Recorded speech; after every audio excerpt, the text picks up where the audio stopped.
Bonsoir, bonsoir à toutes et à tous. Bienvenue dans ce Sens Public, votre rendez-vous de débat et de reportage. On est ensemble pour 90 minutes comme tous les soirs du lundi au jeudi, 18h et 22h sur Public Sénat. On prend le temps, 2 thèmes, pour analyser ces thèmes grâce à nos experts. Donner du sens à l'actualité, vous le savez, c'est notre leitmotiv. Et voici le sommaire de ce 24 mai. Plusieurs raids de drones ont visé la région russe de Belgorod cette nuit. Quel est le sens de ces attaques ukrainiennes? Est-ce un leurre ou le début de la contre-offensive? Pourquoi les avions de chasse joueront un rôle crucial dans les prochaines semaines? On répond à toutes ces questions et on décode aussi le soutien diplomatique de la Chine réaffirmé aujourd'hui. Ce sera juste après ces titres. Et puis dans notre second débat, vous le savez, volontairement décalé de l'actualité du jour, on monte à bord des avions du futur. Seront-ils électriques? Un avion électrique, le gros avantage, c'est que le coût d'exploitation est très faible. On n'a que le coût de l'électricité. On parle de 2 à 3 euros par heure de vol. Donc c'est très faible. Donc ça veut dire qu'on peut faire des rotations tout le temps. On peut imaginer un avion qui vole en permanence toute la journée, comme un bus. Avec l'électrique ou l'hydrogène ou plus sûrement les biocarburants, le secteur aérien affiche des objectifs ambitieux de décarbonation. Mais l'avion propre est-il possible? Ne faut-il pas plutôt renoncer à l'avion? Et si oui, pour quelle distance? Ne ratez pas la confrontation de nos invités dans 3 quarts d'heure. Mais d'abord, les dernières informations sur cette incursion armée sur le territoire russe avec Nadia Lorjou. Suite aux récentes intrusions de plusieurs groupes armés dans son pays, la Russie a décidé de mettre en place un plan antiterroriste dans la région de Belgorod. Au moins 9 localités ont été évacuées dans la région avec un contrôle strict des déplacements et des télécommunications. Objectif, ratisser selon Moscou et mettre un terme aux incursions d'opposants fréquentes au cours de ces dernières semaines. Au moins 2 groupes se seraient en effet introduits dans l'oblast russe depuis l'Ukraine. Selon le Kremlin, ce sont des nationalistes ukrainiens, en aucun cas des insurgés russes. Et pourtant... Il est venu le temps de mettre fin à la dictature du Kremlin. Merci beaucoup à tous ceux qui nous soutiennent. Votre soutien est ce qui nous rappelle chaque jour notre objectif final sur la place rouge. Soyez courageux et n'ayez pas peur, parce que nous revenons à la maison. La Russie sera libre. Selon le ministère de la Défense, les frappes russes se sont encore poursuivies la nuit dernière. Ces intrusions d'opposants confortent dans tous les cas la position de Moscou. Il faut maintenir les efforts pour les empêcher. Nous continuerons de répondre rapidement et de manière extrêmement ferme à de telles actions. Le reste des nationalistes ont été repoussés sur le territoire de l'Ukraine, où ils ont continué à être vaincus jusqu'à leur élimination totale. Plus de 70 terroristes ukrainiens ainsi que des véhicules et des véhicules blindés ont été détruits. Le bilan est invérifiable, mais la situation montre que les frontières russes ne sont pas infranchissables, alors que Kiev se prépare à lancer une offensive pour récupérer ses territoires occupés. L'Ukraine d'ailleurs nie être impliquée dans l'intrusion de ces groupes, mais le ministère de la Défense y voit une crise interne à la Russie. Beaucoup d'informations à commenter tout de suite dans ce débat avec Jérôme Klech. Bonsoir, bienvenue. Bonsoir. Vous êtes enseignant en prospective et stratégie à Sciences Po Paris et auteur de ce livre, La prospective stratégique, qui paraît aujourd'hui, je crois, aux éditions Hermann. Sylvie Berman, bonsoir, bienvenue à vous. Ancienne ambassadrice de France en Chine et en Russie et auteur de ce livre, Madame l'ambassadeur, paru aux éditions Talendier. J'accueille également Lucas Aubin, bonsoir. Et bienvenue, directeur de recherche à l'IRIS, spécialiste de la géopolitique de la Russie. D'ailleurs, c'est le titre de votre livre, Géopolitique de la Russie, qui est paru aux éditions de la Découverte. Mathieu Croissando, bonsoir Mathieu, bonsoir. Bienvenue à vous. Vous êtes toujours éditorialiste politique et c'est toujours un bonheur de vous avoir sur ce plateau. Je commence avec, on rebondit sur le sujet évidemment qu'on vient de voir, cette incursion armée à Belgorod. Jérôme Klech, les Russes affirment que des attaques de drones ont eu lieu encore cette nuit dans la région. Ça veut dire qu'elle n'est pas terminée. Alors on prend toujours avec des pincettes toute information en temps de guerre, mais comment vous l'analysez, ce qui se passe là-bas ? S'il faut remettre en perspective, il faut voir que c'est la loi du genre, en fait, qui est plusieurs niveaux d'action. Il peut y avoir des actions clandestines. Et l'idée pour la Russie, c'est évidemment de faire passer une résistance pour des actes terroristes. Et ça, c'est la loi du genre depuis que la guerre est guerre. Après, est-ce qu'il y a un lien avec l'Ukraine ? L'Ukraine le dément. Ça aussi, c'est la loi du genre. Les actions clandestines, il faut les mener. C'est un niveau peu revendicable et souvent pas revendiqué, mais qui est tout à fait nécessaire. Voilà. Donc après, chacun se fera une idée. En général, les services ne confirment ni n'infirment leur action réelle ou supposée. C'est un petit peu les termes employés. Voilà. La situation se poursuit. Ça, pour ce qui est de la situation tactique, je ne peux pas en dire plus et je ne sais pas exactement ce qu'il en est. Là, il faudrait du renseignement carte à l'appui. Et récent Et carte à l'appui. Ça, c'est le rôle des états-majors de l'établir. Mais en tout cas, pour la remise en perspective, voilà ce qu'on peut dire. Avec un point particulier aussi, c'est que on a beaucoup espéré, on a beaucoup glosé aussi sur un possible effondrement de l'intérieur de la Russie. À cet égard, il faut voir quand même que il y a une certaine solidité dans l'adhésion, même si elle est molle, une certaine solidité de l'adhésion du peuple russe. Même si il y a eu des remarques, des critiques, parfois acerbes sur les modalités de cette fameuse opération spéciale, elle est rarement discutée dans son bien fondé, parce que, et je parle sous contrôle de Mme Berkman, il y a quand même un narratif qui a la vie dure, il y a ce souci de restaurer la Grande Russie, il y a quand même l'idée que l'expansion de l'OTAN aurait été, à tort ou à raison, à l'origine de cette agression russe. Et il y a quand même aussi une sorte de résignation qui fait qu'il y a peu de chances de penser que ces insurgés constituerait le début d'un effondrement de l'intérieur. C'est ça qui est important. Oui, et c'est ça qui est intéressant, effectivement, Sylvie Berman. Là, vous employez le terme résistance, évidemment, côté russe, on parle de terrorisme, mais il faut avoir en tête quand même des décennies de... Alors, je ne sais pas quel terme employer, d'information, désinformation, de lavage de cerveau, enfin, de conditionnement de la population russe face à des informations comme celle-là. Oui, tout à fait. De toute façon, l'information est maintenant pratiquement inaccessible pour la majorité des Russes qui sont condamnés à regarder la télévision d'État, qui est une télévision de propagande. Et en réalité, il y a le narratif que vous venez d'évoquer, mais il y a surtout le fait qu'aujourd'hui, les autorités russes, et cela depuis quelques mois, expliquent que en fait, c'est l'OTAN qui attaquent la Russie. Et ils disent, d'ailleurs, on sait aujourd'hui contre qui on se bat.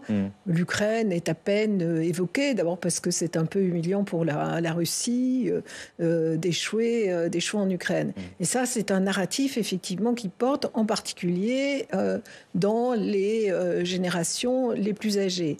Alors, ces deux groupes, quand même, qui se sont alliés, c'est un petit peu étrange, parce que vous avez effectivement un groupe qui se dit de résistance, liberté de la Russie. Et puis vous avez un autre groupe qui est un groupe de légionnaires dont le but c'est de restaurer la masculinité, l'héroïsme et puis la fraternité blanche. C'est-à-dire que c'est véritablement un groupe suprémaciste et qui reproche à la Russie d'être multiculturelle. Donc, comme résistant supposé représenter la démocratie, c'est un petit peu problématique. Et je pense que... c'est peut-être aussi pour ça que l'Ukraine revendique peut-être pas de lien avec ces groupes-là ou l'un de ces groupes. Oui, tout à fait. C'est à la fois parce qu'elle ne revendique pas de lien avec ces groupes et aussi parce qu'elle ne revendique pas les attaques en territoire russe. Ouais. Lucas Aubin, ces deux groupes, on en avait déjà entendu parler. Il y avait déjà eu des actions menées par ces résistants russes, je ne sais pas quel terme employer. On savait à peu près que depuis le début du conflit, il y avait certains Russes effectivement qui avaient décidé de retourner leur veste, entre guillemets. Pour le moment, il n'y avait pas eu d'action concrète qui avait été menée sur le territoire de la Fédération de Russie. Néanmoins, on sait que depuis, en tout cas pas officiellement, on sait que depuis par contre quelques semaines, la multiplication des attaques de drones par exemple ou des attaques d'obus sur des zones stratégiques en Russie se multiplient. Et à partir de là, on peut soit se poser la question, d'où viennent ces attaques. Est-ce que ce sont les forces ukrainiennes qui attaquent directement le territoire de la Fédération de Russie, sachant que les États-Unis ont dit aux autorités ukrainiennes que si jamais elles devaient attaquer le territoire de la Russie, alors elles n'auraient plus d'aide potentielle américaine. Donc il y a forcément un enjeu de ce côté-là. Et donc de fait, est-ce que finalement ce sont réellement des Russes qui attaquent le territoire russe? Pour le moment, c'est difficile évidemment de le dire. J'aimerais rebondir sur ce que vous avez dit juste avant. En Russie, effectivement, depuis une vingtaine d'années, il y a un espace informationnel, disons, qui est assez contrôlé, effectivement, par l'État central. Mais on a vu, par exemple, que depuis le 24 février, les applications de téléphone les plus téléchargées étaient des VPN. à savoir des logiciels qui permettent de pouvoir contourner cette espèce informationnelle et obtenir des informations venues de l'extérieur. Ouais. Alors ça ne constitue pas évidemment la majorité de la population russe, loin s'en faut, mais il existe quand même une partie de cette population qui cherche à contourner cette propagande finalement. Alors, je vais rester avec vous sur cette guerre informationnelle. Je vous propose d'abord, dans ce cadre-là, d'entendre une réaction officielle russe suite à ces attaques à Belgorod, celle du porte-parole du ministère de la Défense. Lors de l'opération antiterroriste, à l'aide de frappes de l'aviation et de l'artillerie et de l'action des unités de défense des frontières du district militaire de l'Ouest, les formations nationalistes ukrainiennes ont été bloquées et écrasées. Le reste des nationalistes ont été repoussés sur le territoire de l'Ukraine, où les frappes se sont poursuivies jusqu'à leur élimination totale. Plus de 70 terroristes ukrainiens, 4 véhicules blindés de combat et 5 camionnettes ont été détruits.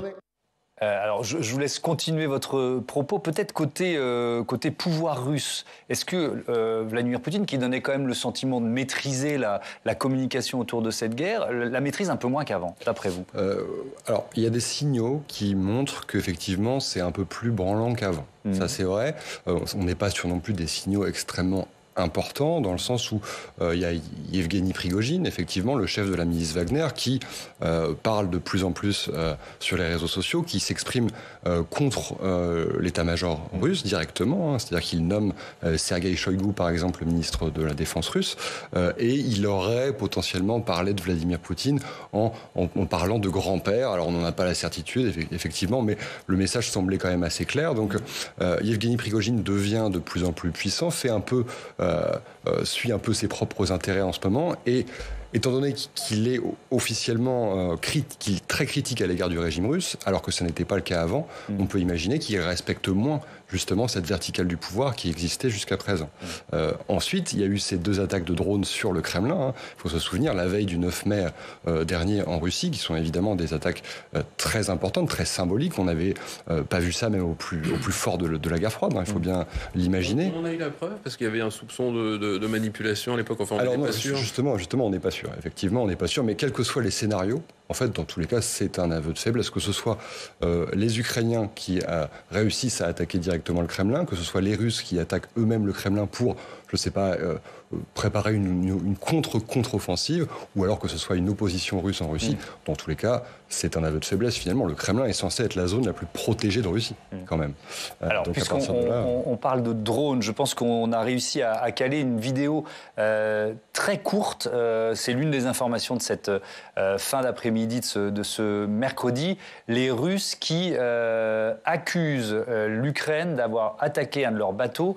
Voilà, c'est très rapide. Alors là, ce qu'on voit, je vais vous décrypter ces images, peut-être, Jérôme Klech, je parle de drones parce que ce sont des drones, des bateaux sans pilote, c'est ça. En tout cas, alors je vais être précis. Images fournies par les Russes, déjà. On va commencer par dire ça. Qu'on n'a pas eu le temps de vérifier, de valider. Donc beaucoup de prudence, mais elles sont quand même intéressantes à analyser. Même si c'est de la propagande russe, ce serait quoi? Ce serait une attaque avec des bateaux sans pilote contre un bateau russe dans ce qu'on appelle la zone économique turque. C'est quoi la zone, les eaux économiques turques, la zone économique turque? Comme nous disions en antenne, la zone économique exclusive, c'est 200 nautiques, donc un peu moins de 400 km des côtes. Voilà, dans lequel on peut revendiquer une exploitation économique des gisements. Donc ce ne sont pas les eaux territoriales. Non, voilà, les eaux territoriales qui sont beaucoup plus restreintes, qui sont elles à 12 nautiques des côtes, c'est-à-dire 30 km. Voilà. Et donc, dans ces zones économiques exclusives, forcément, il y a des intérêts stratégiques et toute incursion dans cette zone est susceptible de tensions. Voilà. Après, commenter les images, s'il faut les commenter, c'est plus sous l'angle informationnel. Ce que vous dites est fort possible, s'agissant de véhicules pilotés à distance, des équivalents de drones navals. C'est possible, mais ça reste à vérifier. Je ne peux pas me prononcer là-dessus. Bien sûr, je ne demande pas de dire est-ce que c'est arrivé ou pas. Ce sur quoi je peux me prononcer, c'est l'écran de fumée, parce que c'est véritablement à l'image de cette communication et de cette guerre informationnelle que fait la Russie.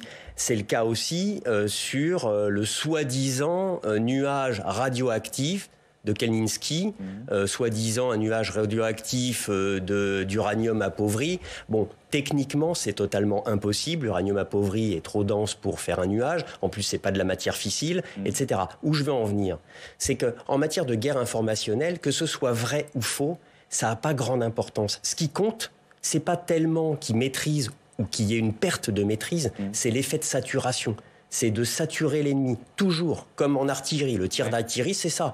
Viser juste, pour l'artillerie, c'est pas très utile. Il faut saturer. Là, c'est exactement la même chose. Et donc, à cet égard, on peut quand même reconnaître que c'est quand même assez efficace. Est-ce qu'en face, notre guerre informationnelle, celle de l'Ukraine, est compétitive ?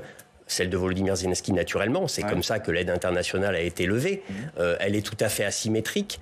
Dans un cas, il y a assez peu de jeu avec la vérité, même s'il y a toujours une facilité à appréhender les choses et puis à les présenter de façon positive. Dans l'autre, la désinformation, c'est la norme. Wagner, la désinformation en Afrique, c'est la norme. L'intoxication, c'est la norme. La fake news, c'est la norme. L'écran de fumée, là, c'est la norme. Qu'est-ce que vous voulez analyser un écran de fumée ? Pareil, encore une fois, je reviens sur la radioactivité. Pourquoi ? Parce qu'on sait que dans l'imaginaire collectif, c'est tout de suite l'escalade vers le nucléaire. Or, aujourd'hui, on parle d'une possible contre-offensive.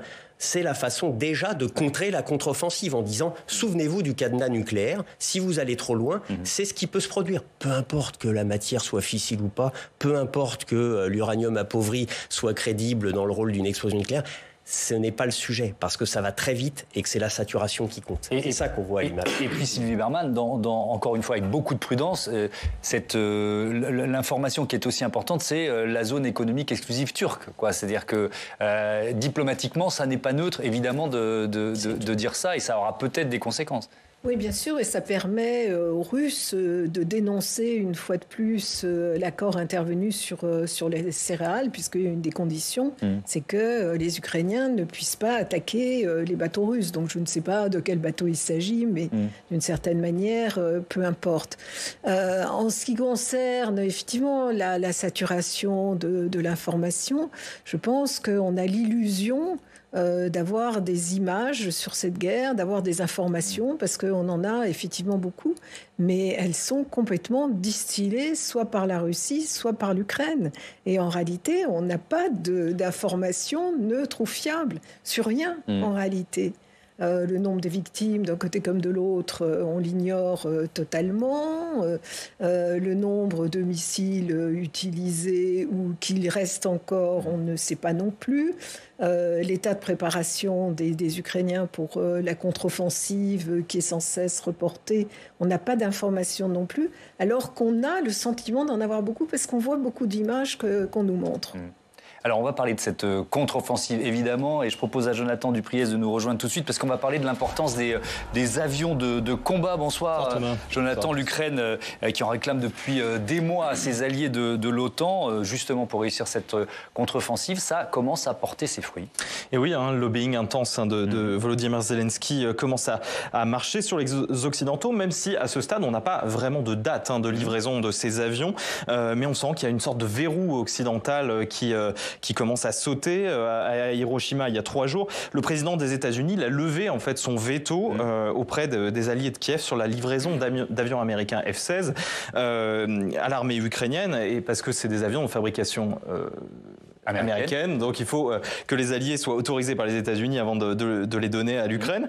Donc Volodymyr Zelensky a salué une décision historique, parce que c'est vrai que les Américains, ils ont opéré une sorte de virage à 180 degrés par rapport à leur position d'il y a encore 3 mois, où ils refusaient de livrer ces chasseurs pour limiter une escalade avec Moscou. Alors on peut se demander aussi pourquoi le F-16, pourquoi ce modèle spécifiquement. Vous allez le voir d'ailleurs s'afficher à l'antenne. Et bien sans forcément être une solution miracle, c'est un aéronef qui est assez connu pour sa polyvalence, qui a été maintes fois testé, approuvé sur toutes les zones de conflit du monde, mais surtout c'est le chasseur, on va dire, le plus standard du monde. Il y en a 4500 exemplaires en circulation, et il y a déjà pas mal de pays, Pays-Bas, Grande-Bretagne, Danemark, Pologne, qui sont déjà candidats pour en livrer à l'Ukraine. Et la France ? Que peut-elle apporter, la France ? Eh bien, alors la France, déjà, elle se range derrière ses alliés. Elle suit évidemment, elle soutient cette décision. Et la France surtout pourrait former des pilotes ukrainiens. Mais alors, on peut aussi se dire que l'aide française, en vérité, elle est un petit peu limitée. On est un peu à la remorque de nos alliés parce qu'on n'utilise pas de F-16 américains. On pourrait donc apporter une formation théorique au sol à de jeunes pilotes, mais pas davantage. Et c'est des formations qui seraient très longues, sur 3 ou 4 ans peut-être.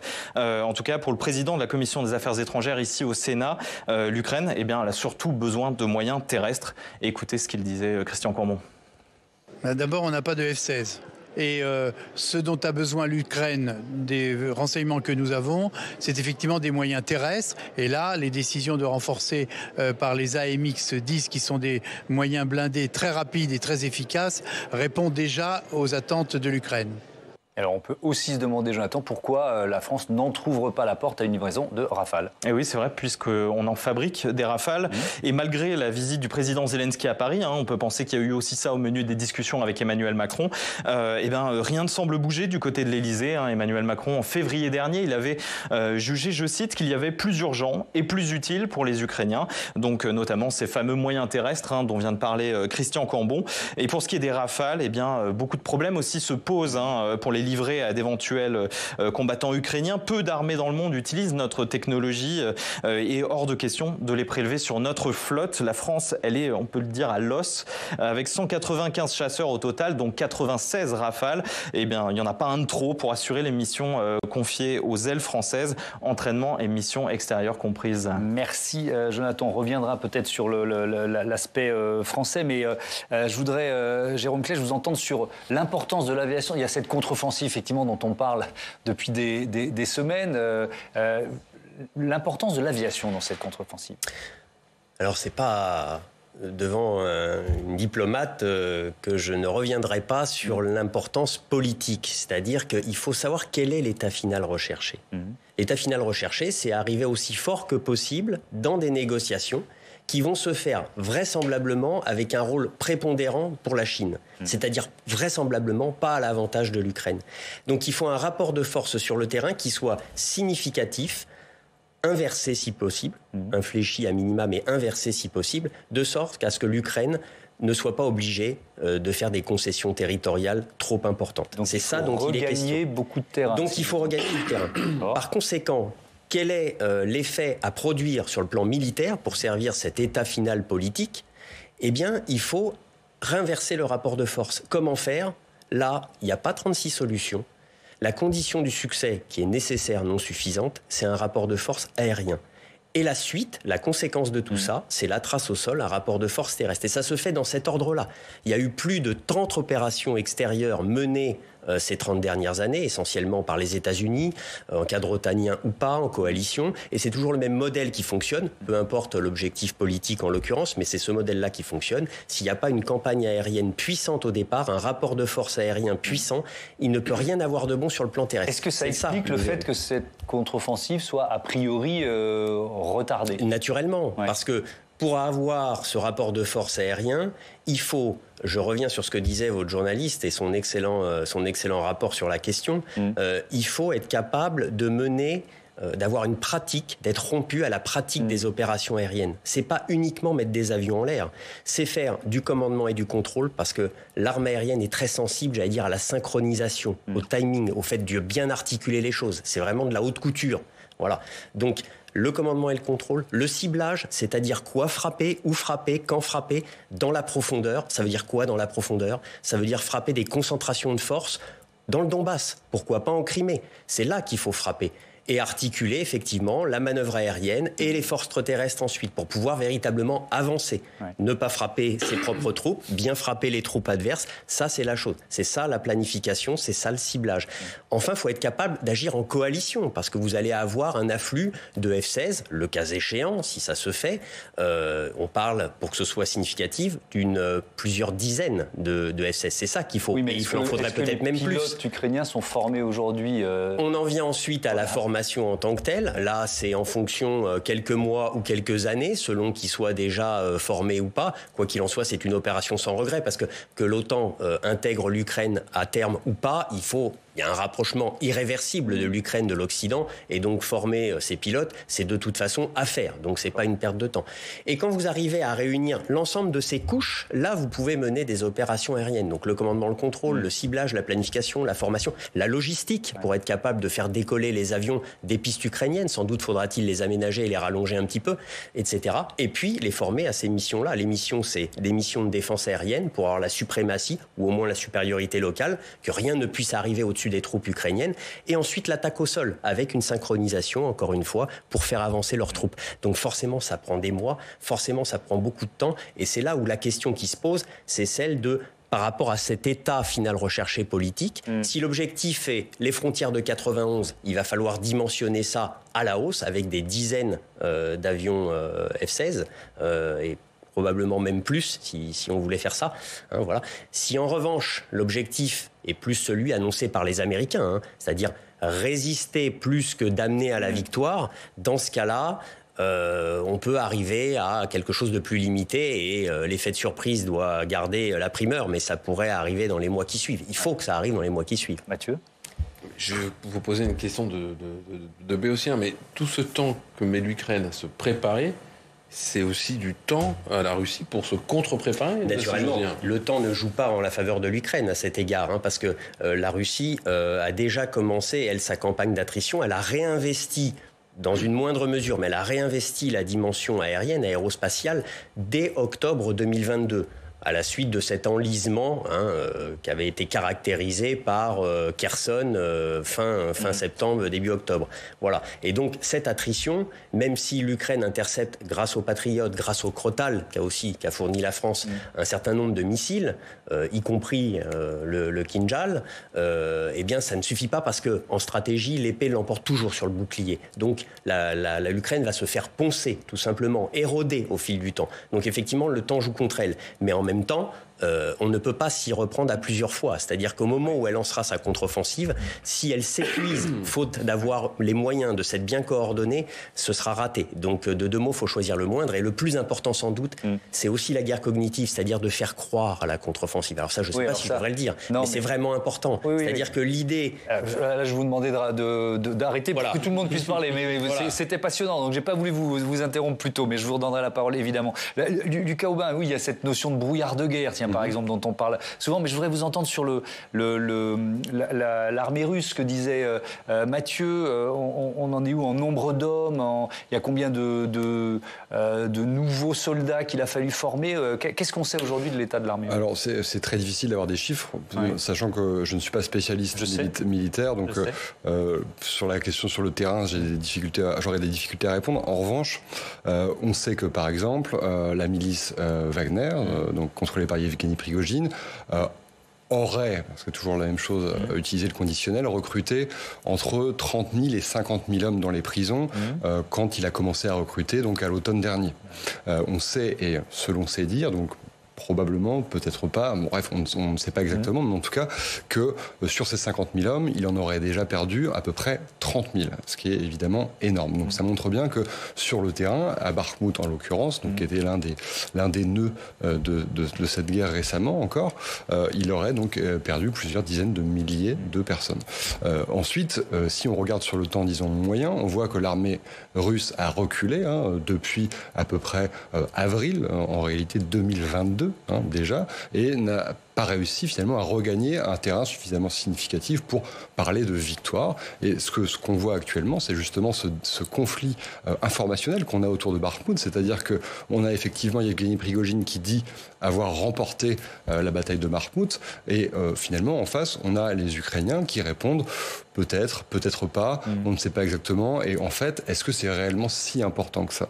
Et en fait, se pose la question désormais de savoir si l'armée ukrainienne n'aurait pas utilisé Bakhmout, justement, cette ville, comme une façon, en fait, d'annihiler, en fait, les forces russes et de faire en sorte que, justement, des centaines, voire des milliers d'hommes meurent au combat. Bakhmout, le président ukrainien en a parlé il y a quelques jours. C'était à l'occasion du sommet du G7 qui se tenait, on le disait avec Jonathan tout à l'heure, au Japon, à Hiroshima, évidemment, ville symbole. Je vous propose d'écouter ce que disait Volodymyr Zelensky lors de cette conférence de presse à Hiroshima. Honnêtement, je peux dire que les photos d'Hiroshima détruites me rappellent Bakhmout et d'autres villes dans ce genre. Il n'y a absolument plus rien de vivant, tous les bâtiments sont détruits.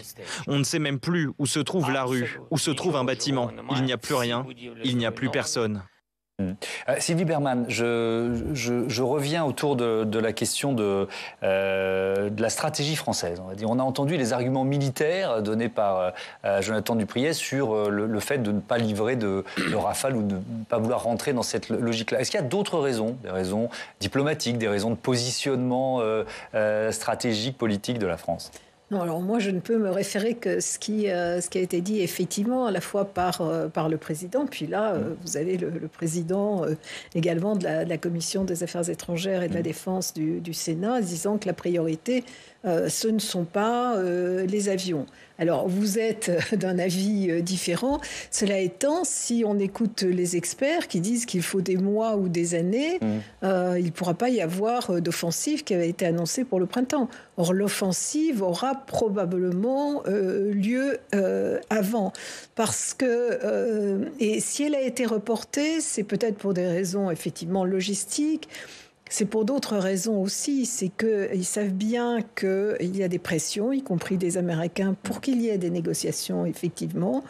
Ils savent aussi qu'ils n'auront pas plusieurs chances. Donc, si effectivement cette offensive échoue et qu'ils ne sont pas en situation de récupérer suffisamment de territoire, donc d'être en situation de supériorité, ça va être très difficile d'avoir une deuxième contre-offensive majeure. Donc, bon, voilà probablement la raison du report successif de cette contre-offensive annoncée à grand renfort de publicité, d'une certaine manière. Du point de vue français, je pense que c'est un peu la même ligne, malgré tout, que les Américains, parce que si les Américains autorisent la livraison de F-16, eux-mêmes ne vont pas en livrer. Ils ont posé des conditions depuis le début à la fourniture d'armes à longue portée, c'est-à-dire que ça ne vise pas le territoire russe. Bon, ce qui se passe à Belgorod ou ailleurs, c'est d'une autre nature. Et il n'y a pas aussi une volonté de se démarquer annoncé... quand même un petit peu de la stratégie américaine ou des annonces américaines? Même les Américains, je dirais, ils autorisent la livraison de F-16 par d'autres pays qui en disposent. Eux-mêmes ne livrent pas d'avions. Donc c'est vrai qu'il y a une certaine prudence dans ce domaine. Et puis je pense, comme ça a été expliqué, que de toute façon, les Rafales ont d'autres usages pour le moment et que ce sont des appareils très sophistiqués et que le fournir à des pilotes qui sont certainement bons, parce que les Ukrainiens ont une bonne réputation dans ce domaine, mais malgré tout, ils n'ont pas l'habitude de voler sur ce type d'avion.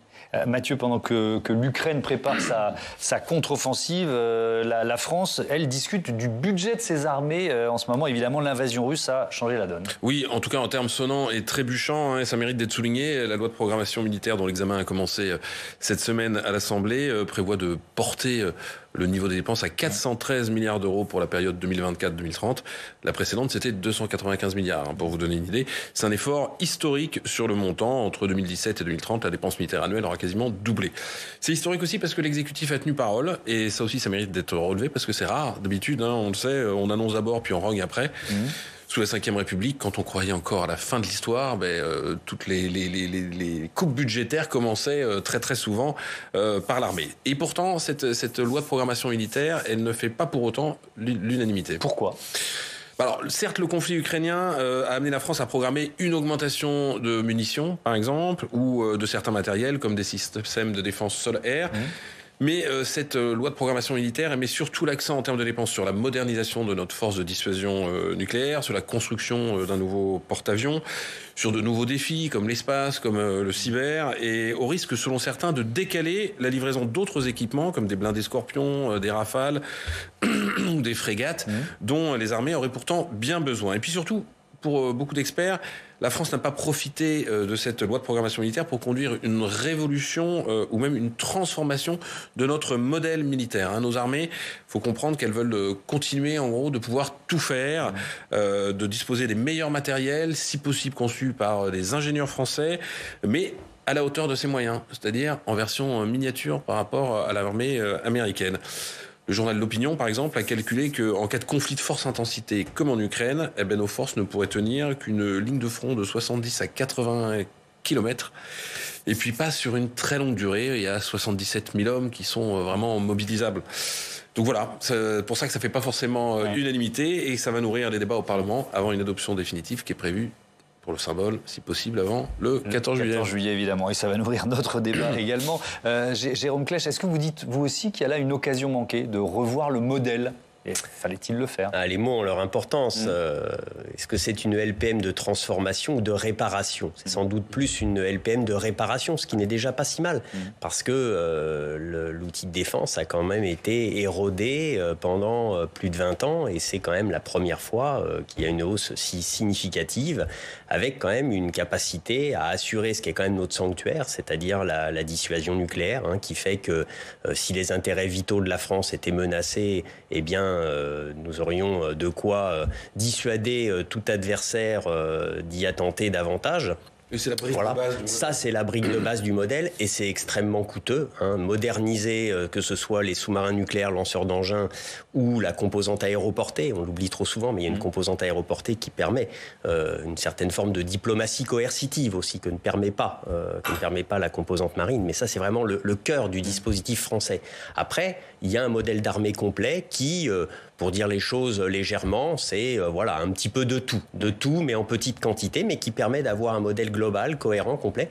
Donc là, on a choisi de réparer ce modèle-là. Exactement. Et la phase d'après, peut-être plus tard, ce sera de gagner en épaisseur. Mais il faut aussi voir que lorsqu'il y a opération, il y a intervention en coalition. Donc l'idée aussi, c'est que les forces conventionnelles qui viennent à côté de ce socle nucléaire dont on ne parlera jamais assez, et dont on voit aujourd'hui qui cadenasse la question Ukraine-Russie. Donc on a raison, j'allais dire, de réaffirmer ce modèle dans sa vérité et dans le sens qu'il a. Voilà. Mais les forces conventionnelles, qui ont vocation à être un peu épaissies, air, terre, mer, cyber, et puis le champ informationnel aussi, le multimilieu, multichamp, ça c'est en coalition. Et donc, précisément, ça a vocation à s'intégrer notamment dans l'autonomie stratégique européenne, qui est une des vocations de ce modèle-là et une volonté forte du président. Et puis aussi dans un modèle otanien, les deux ne sont pas incompatibles, c'est vraiment complémentaire avec nos camarades américains. Donc, précisément, intégrer en ce sens, est-ce qu'il y a assez ou pas de forces conventionnelles? Il y a assez au regard de ce que nos contribuables, l'effort français a été d'accord pour accorder. Lucas Aubin, on parle d'économie de guerre en Russie. On l'a souvent dit, ça veut dire quoi concrètement? Qu'est-ce qui a changé? Concrètement, ça signifie qu'en clair, depuis le 24 février 2022, la Russie est en état de guerre, même si elle ne le dit pas officiellement, toujours pas. Donc on est toujours, selon le régime russe, en train de mener une opération militaire spéciale. Pour autant, en fait, depuis automne dernier, il y a eu la mobilisation partielle de la population. Il y a eu cette idée qu'effectivement, vu que la Russie était en train de perdre sur le terrain, alors on mettait en branle l'ensemble de l'économie russe, en fait, pour essayer d'acheminer l'effort militaire sur le terrain. On sait que justement, Yevgeny Prigojine, j'y reviens encore, se plaint régulièrement de ne pas avoir suffisamment de munitions. Actuellement, ça travaille en Russie pour que ces munitions arrive. Néanmoins, il faut bien se rendre compte que si on dit souvent que les sanctions économiques n'ont pas d'impact ou ont moins d'impact que ce qu'on imaginait sur la Russie, on sait aussi qu'elle a des difficultés à se procurer certains éléments pour fabriquer justement des obus, etc. Je pense notamment aux semi-conducteurs, par exemple. C'est toujours vrai aujourd'hui. C'est toujours vrai aujourd'hui, et ce qui la met dans une réelle difficulté. Néanmoins, la réserve d'hommes, elle, pour le moment, reste très importante, effectivement, puisque si effectivement quelques centaines de milliers d'hommes russes sont partis de Russie au moment de la mobilisation partielle, on sait quand même que l'immense majorité est restée, que l'armée russe au total fait entre 900 000 et 1 million d'hommes, donc les chiffres évidemment sont à prendre avec des pincettes, mais aujourd'hui, peut-être que l'armée russe aurait perdu environ 100 000 hommes depuis le début du conflit, ce qui fait qu'il en resterait quand même évidemment une part très importante. Néanmoins, c'est déjà une défaite en soi, quand même. Je voudrais qu'on termine avec un chapitre diplomatique et notamment le rôle de la Chine qui réaffirme, c'est l'une des informations de la journée, son soutien à la Russie. Le Premier ministre russe est à Pékin aujourd'hui, écoutez-le. Aujourd'hui, les relations entre la Russie et la Chine ont atteint un niveau sans précédent. Elles sont marquées par le respect mutuel des intérêts de chacun, l'envie de répondre aux défis de manière conjointe, en lien avec l'accroissement des turbulences sur la scène internationale et la pression exercée par des sanctions occidentales illégitimes. Et à l'occasion de cette visite, le président chinois Xi Jinping a réitéré, je cite, son ferme soutien en matière d'intérêts fondamentaux. Sylvie Hermann, on peut dire rien de nouveau sous le soleil, ça fait des semaines qu'on est dans cet état d'esprit-là, mais Comment la Chine pèse sur les décisions russes? C'est quoi le mécano entre ces deux pays? Je pense que pour le moment, la Chine ne pèse pas véritablement, mais Xi Jinping est le seul qui pourra être écouté le moment venu par Vladimir Poutine, parce qu'ils ont des intérêts communs qui sont liés à l'ennemi commun que sont les États-Unis. D'ailleurs, ce qui est intéressant, c'est que Zelensky, qui a critiqué tous les plans de paix, a été très prudent sur la proposition chinoise, alors qu'évidemment, ça ne va pas dans son sens, parce qu'il sait qu'à un moment donné, la Chine peut jouer un rôle. Cela étant, la Chine partage avec la Russie la critique du rôle de l'OTAN. Alors de l'OTAN en Russie bien sûr, mais des menaces de l'OTAN aussi en Chine, parce que le dernier sommet de l'OTAN a indiqué qu'il fallait suivre je sais plus, c'était la menace, le défi chinois qui constituait effectivement une menace contre ses intérêts et ses valeurs et sa sécurité. Donc c'est la première fois que effectivement l'OTAN mentionne spécifiquement la Chine, et la Chine n'a jamais oublié le bombardement de son ambassade à Belgrade. Donc c'est quelque chose qu'ils ont en commun. Et quand on défend l'alliance atlantique, enfin du moins qu'on explique qu'elle est purement défensive, ça ne marche pas à Pékin non plus. Ouais, un dernier mot, Lucas Aubin, et ce sera la conclusion de ce débat. Ces images-là, comment sont-elles utilisées par le pouvoir russe ? Pour l'objectif du pouvoir russe, il est en interne assez simple et en externe aussi, à savoir diviser pour mieux régner. Donc l'objectif, c'est un discours que Vladimir Poutine tient depuis à peu près 2007 environ, et le fameux discours de Munich. En gros, il appelle de ses voeux l'avènement d'un monde multipolaire où chaque puissance se partagerait de façon égale la planète, etc. Alors c'est bien sûr faux, mais lui, ça l'arrange énormément, étant donné que la puissance de la Russie est bien moins importante que la puissance de l'Union soviétique, à l'époque où évidemment l'URSS et les USA étaient les principaux antagonistes de la planète. Aujourd'hui, lui, Vladimir Poutine, il cherche à montrer en gros qu'il prend le vent chinois dans les voiles de la Russie, et que du coup, étant donné que la Chine est appelée, en tout cas appelle également de ses voeux à devenir l'une des principales puissances, si ce n'est la principale puissance de la planète de demain, alors si justement la Russie suit cette direction, on aura des jours heureux en Russie. Et bien entendu, cette stratégie a des limites, puisque aujourd'hui la Russie met concrètement tous ses œufs dans le même panier, d'un point de vue notamment économique. Il y a une rupture avec les puissances occidentales à l'ouest, et il y a cette idée qu'il faut du coup commercer principalement avec la Chine, sauf que la Chine, elle a des intérêts mondiaux, elle ne commerce pas uniquement avec la Russie, et de fait, elle a un avantage stratégique. Merci beaucoup à tous. Je vais rappeler les titres de vos livres, Sylvie Bermann. Madame l'ambassadeur, c'est aux éditions Talendier. Jérôme Klech, La prospective stratégique, qui paraît aujourd'hui aux éditions Hermann. Et Lucas Aubin, Géopolitique de la Russie, c'est aux éditions de La Découverte. Merci encore et à bientôt sur Public Sénat.